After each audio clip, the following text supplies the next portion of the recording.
BHP is one of the biggest miners in the world, and currently it's under heavy fire from the world's largest activist hedge fund, Elliott Management, and other industry players. But does the company really deserve this?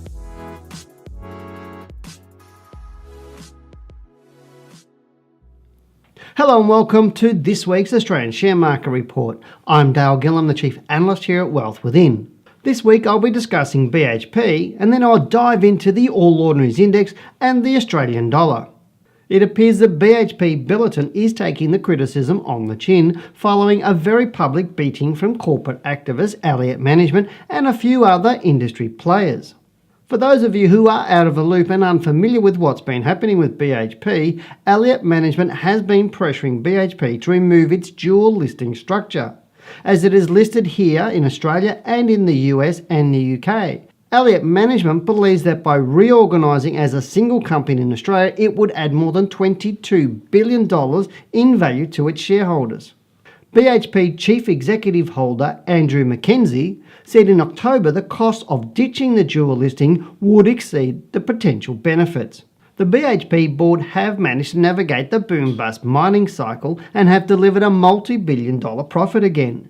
And the share price is looking good, so shouldn't shareholders be really happy with that? This is after a one-off income tax charge of $1.83 billion to cover the cost of the US tax law changes, which BHP advised will be followed over time, with the benefit that will flow back to the company in lower taxes on its US operations. But even without the charge, some analysts indicated a profit of $4 billion was below the estimates of $4.3 billion. So did the company miss, or was it analyst forecasts that were wrong? I'm going to let you decide on that one. It's no secret that Australian shareholders love BHP, and so do many of the world's biggest investors. BHP's share price has been consistently rising since its low in 2016 due to the plunge in oil prices. The share price has risen almost 50% from $15.07 in January 2016 to $30.94 as of February 2018, and looks as if it will continue to rise. We'll have a look at a chart in a minute to show you what I mean and look at where it might be heading. To sweeten the news for BHP shareholders, BHP will pay out a bigger dividend, up by 38% to 55 cents a share, which is another big reason for shareholders to be happy. You know that when BHP is doing well, so is Australia. It was interesting to observe BHP's share price fall last week, only to recover at the end of the week, and this is a very good sign. But if we take a look at BHP's revenue over the past 15 years, you will see that up to 2011, when the mining slump began, that BHP's revenue had been rising, which one would expect. What's really impressive is how it managed to maintain revenue for a further 3 years to 2014 during that slump, before revenue fell in 2015 and 2016. Now in 2017, revenue was once again rising. In essence, shareholders must be patient. The boom doesn't return overnight, but when it does, you need to be prepared. So what do we expect in the market?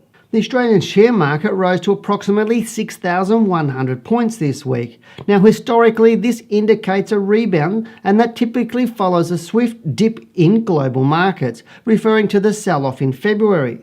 The current rise simply indicates that overall, buyers are returning, which is a good sign. However, the market must continue up above 6,200 points over the coming weeks to head higher into April. However, in some cases, the market commentary has been overly harsh, such as with BHP Billiton and Woolworths. BHP's share price has recovered to trade back above $30.70 this week. Some good opportunities present during reporting season, but investors need to be selective. Alrighty, on your screen at the moment is a monthly bar chart of the All Ordinaries Index, and we can see here that the market the current month, it opened at 6,146 points, and as you can see there on the screen there, it's still closing at 6,146 points. So it's gone right down from open to 5,887 points and come right back up. And it's formed what we call in trading circles as a doji. which is a Japanese candlestick pattern. And you can see here, if I open it up a little bit more and so you can see a little bit more clearer, you can see here that it's got a long trailing body down below where it opened and closed, and a little bit of a head on top of that. That's generally considered a bit of a reversal signal, so I would expect our market to move up from here. Now I'm going to move on to the weekly chart in a second just to show you what I'm talking about, because with the monthly chart it works as a really good filter, given that there's 4 to 5 weeks in one monthly bar. So you're going to get a lot more data on a weekly chart, and you're going to get even more data on a daily chart. But looking at the monthly chart first really does help you understand that bigger picture and where the overall trend is concerned. I find far too many traders look at daily charts, and part of the reason for that is when they go onto the broker platforms and those sort of systems that they talk about. I get a lot of people looking at foreign exchange trading, CFD trading, options trading, and they get these platforms and they all come up with daily charts all the time. And so I find that there's an overuse of those, and a lot of people don't really understand how to trade with a trend or trade with momentum. So let's now have a look at that weekly chart and get down into it, and we get a little bit more detail on exactly what's happening right now. So on your screen you'll see now that what I've got here, as you can see, the chart here showing me this big bar down here on the first week of February, on the 9th, or the week ending the 9th of February. And you can see there where it opened at 6,229 points.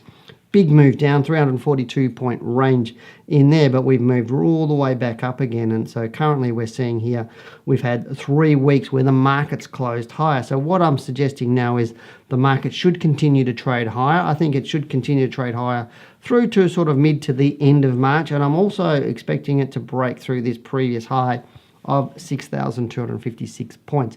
So that's what I'm looking at the moment from the Australian market. I'm just going to briefly have a look at the US Australian dollar. So let's click onto that one and have a bit of a look on this. So if you are traveling at the moment, the Aussie dollar, if I just expand that up a little bit, you can see how it's found resistance there from that previous high there at 81.2 cents. And obviously here, the more recently, this is a monthly chart. This is January, a high of 81 cents there.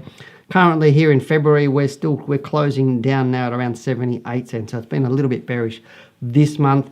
It remains to be seen how far it will go. I wouldn't be surprised if we see another month down and it comes below that low here when we're seeing here at 77 cents. It might go a little bit lower, but overall I think our Aussie dollar is a little bit more bullish, and I would suggest that over time it will move back up through that resistance level there where you can see they're at 81 cents. But right now I wouldn't worry too much about it. Let's go and have a look at BHP. Now I want to show you BHP for a couple of reasons.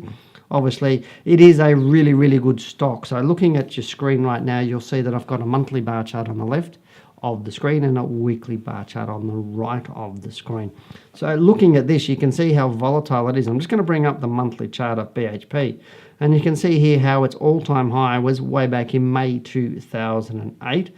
It made a bit of a double top here in April 2011 at 45.13, and since then it's been flying all the way down here into January 2016. That was that fall that I was talking about earlier on in my report, down to that low of $14. And since then it's been beautifully bullish. Now if I expand this little piece up here, you can see how BHP has had a beautiful trend moving up and then a few months moving down. So we have 1, 2, 3, 4, 5 months going down, and more recently it's moving up. And again, here you see where it opened up. It opened up at $30.42. It traded right down to a low of $28.85, and now it's closing higher than it opened for the month. And there's a few more days left in this month, so I'd assume that would still be the same as at the end of the month, and BHP will close higher, which would suggest to me that it is likely to keep moving up a little bit longer. Now, with BHP, if I look at here and I do measure this range, which you have seen me do sometimes here, it's held way above that 32% retracement of that range. So that whole range from $14 through to $27, that it can only fall back about a third of the distance it rose. That says to me this stock is quite strong and it can rise that same distance again. So there's a $13 range roughly between those, or a little bit more than a $13 range between that low and that high at $27. So I would add around about that sort of figure onto that low of 22, and there's no reason why it wouldn't go up to high 30s or high $30 over the coming year. So that's what my thinking of BHP. Really good stock to have in your portfolio at pretty much any time, but especially when it's going up. I mean, it's not a stock that you will hold forever. It does have a very volatile nature, but it is a great stock. And as I said in my report, Australians love BHP. They love it when BHP is moving because that makes Australia happy, and right now I think it's moving in the right direction. So what are your thoughts? If you've got any questions, remember to comment below. Now go and listen to our Talking Wealth podcast, available on Soundcloud and on our website. They're jam-packed with valuable information which will help you elevate your trading. If you're serious about learning to trade the share market and you'd like more information about our courses, click the first link in the video description below.